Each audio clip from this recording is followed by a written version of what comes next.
Hello viewers, welcome to health tips treasure. నేను మీ కృతిక. మానవ జీవన విధానం రోజు రోజుకు మారుతూ వస్తుంది. మారుతున్న జీవన విధానంలో మన ఆహారపు అలవాట్లు కూడా చాలా మారుతూ వస్తున్నాయి. సో మనం రోజు ఉదయం లేచిన తర్వాత నుంచి నైట్ పడుకునేంత వరకు ఎలాంటి ఆహారం తీసుకోవాలి, ఎలాంటి జాగ్రత్తలు తీసుకోవాలి అనే విషయాల గురించి మనతో మాట్లాడడానికి ప్రకృతి వనం ప్రసాద్ గారు ఉన్నారు. సో తన్ని ఇన్వైట్ చేసేద్దాం. నమస్కారం సార్. నమస్తే సార్, ఇప్పుడు చూస్తే ప్రతి ఒక్కరు బర్గర్లని, పిజ్జాలని, ఫ్రెంచ్ ఫ్రైస్ అని చాలా జంక్ ఫుడ్ తింటున్నాం. బయటికి వెళ్తే బజ్జీలు అవి చాలా తింటా ఉన్నాం కాబట్టి సో ఎక్కువగా ఇలాంటి జంక్ ఫుడ్ తినడం వల్ల మన శరీరం మీద ఎలాంటి ప్రభావం చూపిస్తుందండి? అదే ఒబేస్ అయిపోతాడు కదా, బిన్న అరిగిపోతుంది, ఇంతలా అయిపోతా ఉండరు, బ్రాయిలర్ కోళ్ళ తయారయ్యారు, ఓపిక ఉండదు, కింద పడితే ఎమకలు ఇరిగిపోతా ఉన్నాయి. బ్రాయిలర్ కోడి కూడా ఇరిగిపోతుంది కదా, నాటుకోడి అయితే ఎరగదు. మామూలుగా ఫ్రాక్చర్లు కూడా సార్ ఇలా కింద పడితేనే ఫ్రాక్చర్ అయిపోతుంది. మేము మన నానమ్మలు ఇంత సన్నగా ఉండ్రి, వాళ్ళకు బోన్ డెన్సిటీ బాగుంది, ఆస్టోపోరోసిస్ లేదు. ఇప్పుడు 40 ఏళ్ళకంతా బోన్ డెన్సిటీ తగ్గిపోతా ఉంది, మెట్లు పోతా ఉంటే ఎమకలు ఇరిగిపోతా ఉంది. 25 years నుంచే ఈ ప్రాబ్లం ఉంది సార్. ఇప్పుడు డాక్టర్స్ చెప్పేది ఏంటంటే వాళ్ళకే బోన్ ఫ్రాక్చర్స్ అనేది అవుతున్నాయి. ఇప్పుడు కరోనా కాదు భయపడాల్సింది. యాక్చువల్గా కరోనాతో ఎంత 1.5 లక్ష మంది చనిపోయినట్లున్నారు మొత్తం భారతదేశం మొత్తం మీద, 1.5 లక్ష మంది అంతే. మనం భయపడాల్సింది మాల్ న్యూట్రిషన్తో ఎంతమంది చచ్చిపోతాము, ఎయిర్ పొల్యూషన్తో 32% of the deaths are happening due to air pollution అని హార్వర్డ్ యూనివర్సిటీ వాళ్ళు ఇండియాలో డెత్స్ మీద ఒక రిపోర్ట్ రాసి ఇంగ్లీష్ పేపర్లో చదివాను రీసెంట్గా. ఇండియాలో చనిపోయే వాళ్ళలో 32 మంది ఎయిర్ క్వాలిటీ ఎయిర్ లేకుండా, అంటే ఎయిర్తో పీల్చుకొని చచ్చిపోయేది కాదు, ఆ బ్యాడ్ ఎయిర్ పొల్యూటెడ్ ఎయిర్ పీల్చి కిడ్నీ జబ్బులు వస్తాయో, ప్యాంక్రియాస్ పోతుందో, క్యాన్సర్ వస్తుందో, ఏమేమో వస్తాయి. అంటే health related due to bad air quality అనే దాని మీద బాధపడాలా? మాల్ న్యూట్రిషన్, ఈ ఉత్త రైస్ తిని ఆరోగ్యాలు బాగుంటుకుంటే దాని మీద మాట్లాడాలి. అంటే సార్ ఇప్పుడు మీరు అన్నారు కంప్లీట్గా రైస్ మానేస్తే బాగుంటుంది అని. నిజంగానే కంప్లీట్గా రైస్ మానేస్తే శరీరానికి ఎలాంటి ప్రభావం చూపించదంటారు? అంటే ఓన్లీ మిల్లెట్స్ తింటే ఎక్కువ సన్నగా అయిపోతే మంచిది కాదు. సో మినిమం వెయిట్ అనేది బాడీకి ఉండాలి. సో ఎక్కువ రన్నింగ్ చేసి కొంతమంది మురుటుగా అట్ట చేస్తే ఒక పాయింట్ వరకు తట్టుకుంటుంది బాడీ. తర్వాత కొంచెం షివర్స్ వచ్చేది ఇట్లాంటి కొన్ని కావచ్చు, అందరికీ కాదు కొంతమందికి కావచ్చు. సో అప్పుడు ఇంటెలిజెంట్గా మనమేమి రాగి జావా, రాగి సంగటి, జొన్న రొట్టెలు కావాలంటే వారంలో 2-3 సార్లు దేశీ బియ్యం రకాలు. అంటే ముందు మన పెద్దోళ్ళు తింటా ఉండే బియ్యాలని లేవు, ఇప్పుడంతా ఫ్యాషన్గా సన్నగా ఉండే ఆ సోనా మసూరి బియ్యమే, పాలిష్ రైస్ సోనా మసూరి బియ్యం వస్తూ ఉండే. మనము నవరా బియ్యం అని తినేవాళ్ళము, సిద్ధ సన్నాలు, రాజముడి, రకరకాల ఓల్డ్ వెరైటీ, నెల్లూరు మొలగొలుకులు, ఇలాంటివన్నీ చాలా వెరైటీస్ ఉన్నాయి. వాటిని తింటే, వాటిని కూడా పాలిష్ లేకుండా తింటే, వాటిని కూడా ఆర్గానిక్గా పండించి తింటే ఆల్మోస్ట్ మంచి రిజల్ట్సే ఉంటుంది. సో అది కూడా వారంలో 3-4 సార్లు తినొచ్చు. అలాంటి రైస్ దొరుకుతుందా?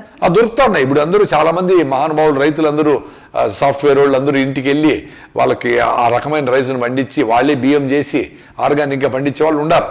అది మన భారతదేశం యొక్క గొప్పతనం. ఏమంటే అమెరికా లాగా అంత మంచు పడిపోయి చలిగా ఏముండదు. ఇక్కడ మండేటివి అక్కడ మండవు, అక్కడ మండేటివి అక్కడ మండుతాయి. ఎక్కడో దగ్గర డిఫరెంట్ శీతోష్ణ స్థితులు ఉన్నాయి కాబట్టి ఎక్కడైనా పంటలు పండించుకోవచ్చు. అందులో రైతులు కూడా డిఫరెంట్, మనకు వ్యవసాయ ఆధారిత దేశం కదా, డిఫరెంట్ స్కిల్స్ ఉండే వాళ్ళు ఉన్నారు. మిర్చి కూరగాయలు పండించే వాళ్ళు ఒకరైతే, కాటన్ పండించే వాళ్ళు ఒకరైతే, అట్లా ఫ్రూట్స్ పండించే వాళ్ళు ఎవరైతే, అట్లా రకరకాల రైతులు ఉన్నారు. సో మనకి అద్భుతమైన బయోడైవర్సిటీ ఉంది వ్యవసాయంలో కూడా. మనకు ఫ్రిడ్జ్లో పెట్టుకొని, వాళ్ళకంటే మంచు పడుతుంది కాబట్టి అన్నీ పండినప్పుడే ప్రాసెస్ చేసి ఫ్రిడ్జ్లో వేసి శవాల్లాగా మార్చినీళ్ళు దోసినట్టు వేసి పెట్టేసి అవే తింటారు. వేడి చేసి హాట్ నో అంటారు. ఆ హాట్ ఏమిలే, వాడు చల్లగా ఫ్రిడ్జ్లో తీసి మార్చినీళ్ళు తీసి ఇచ్చిండేది. అది మనలాగా అప్పటికప్పుడే రొట్టె చేసుకొని, అప్పటికప్పుడే దోశ చేసుకొని, అప్పటికప్పుడే కాల్చుకొని సూపర్ కదా మన ఫుడ్. మన పల్లీల నూనె, మన వ్యవసాయ పద్ధతులు, మన పేడెరువులు, అన్ని అద్భుతమైన విధానాలు మనవన్నీ. అంటే సార్ ఇప్పుడు తినే మన రైస్ ఏదైతే ఉందో అంటే అది కంప్లీట్గా అవాయిడ్ చేయమంటారా? ఇప్పుడుండే రైస్ ఫస్ట్ మీరు తెల్లగా లేకుండా బ్రౌన్ రైస్ తినండి, దాని పాలిష్ లేకుండా. పైన ఉండే పాలిష్లోనే ఫైబర్ ఉంటుంది, బి కాంప్లెక్స్ ఉంటుంది, రిబోఫ్లావిన్ ఉంటుంది. అవన్నీ తౌడులాగా తీసి ఆవులకి వేస్తాను. ఆవులేమో అవి తిని బాగా బలంగా 10 లీటర్లు పాలు ఇస్తా ఉన్నాయి. మనం అవి ఒక తన్ను తంతే మన కింద పడతాం. జరుగుతుంది సార్. మరి ఇంత అవేర్ గా ఉన్నప్పుడు అది మంచిదని తెలిసినప్పుడు ఎక్కడుంది అవేర్నెస్? అవేర్నెస్ లేదు, మత్తులో అంత నిద్రలో ఉన్నాం మనము. అవేర్నెస్ మన చదువులు ఏంది, మన ఆరోగ్యం ఏంది, మన ఆలోచన ఏంది, అవేర్నెస్ లేవు. ఊరికి అనుకుంటా ఉన్నాం ఇంత చదువుకున్నాం, అందరికీ డిగ్రీలు ఉన్నాయి, అందరికీ ఏమీ లేవు, అందరూ నిద్రావస్థలో ఉన్నాం. లేకపోతే ఇంత డ్యామేజ్ చేసుకుంటాం. మత్తులో ఉన్నామంటారు. అందరూ కొంతమంది మందు తాగి మత్తులో కొంతమంది ఉంటే తాగకుండా మనం అందరూ ఉన్నాం కాబట్టి ఇంత డ్యామేజ్ జరుగుతూ ఉంది. ఈ చదువు లేనిది, ఈ సర్టిఫికెట్ లేనిది, ఈ ఇంత మన నేచర్ని పొల్యూట్ చేసుకునేది ఏంది, ఈ రకమైన ఆహారం తినేది ఏంది. స్టీఫెన్ హాకిన్స్ అని ఇట్లా ఉండిపోయినాడు చూడు, సైంటిస్ట్, ఆయన చనిపోయినాడు రీసెంట్గా.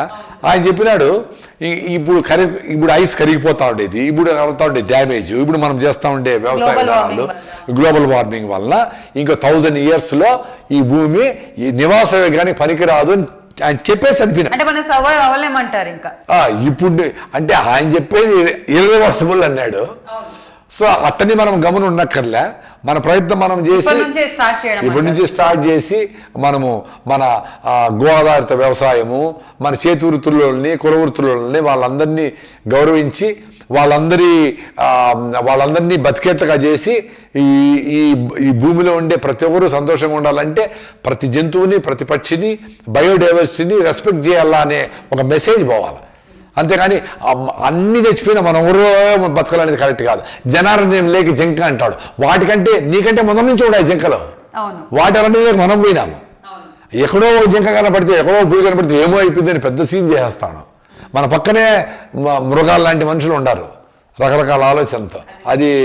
ఇది ప్లాట్ఫామ్ కాదు కాబట్టి అది మాట్లాడే అవసరం లే. మిల్లెట్స్ అనేది గాయిట్రోజెనిక్ ఫుడ్ కాబట్టి థైరాయిడ్ ఉన్న వాళ్ళు అవాయిడ్ చేయాలని చెప్తారు.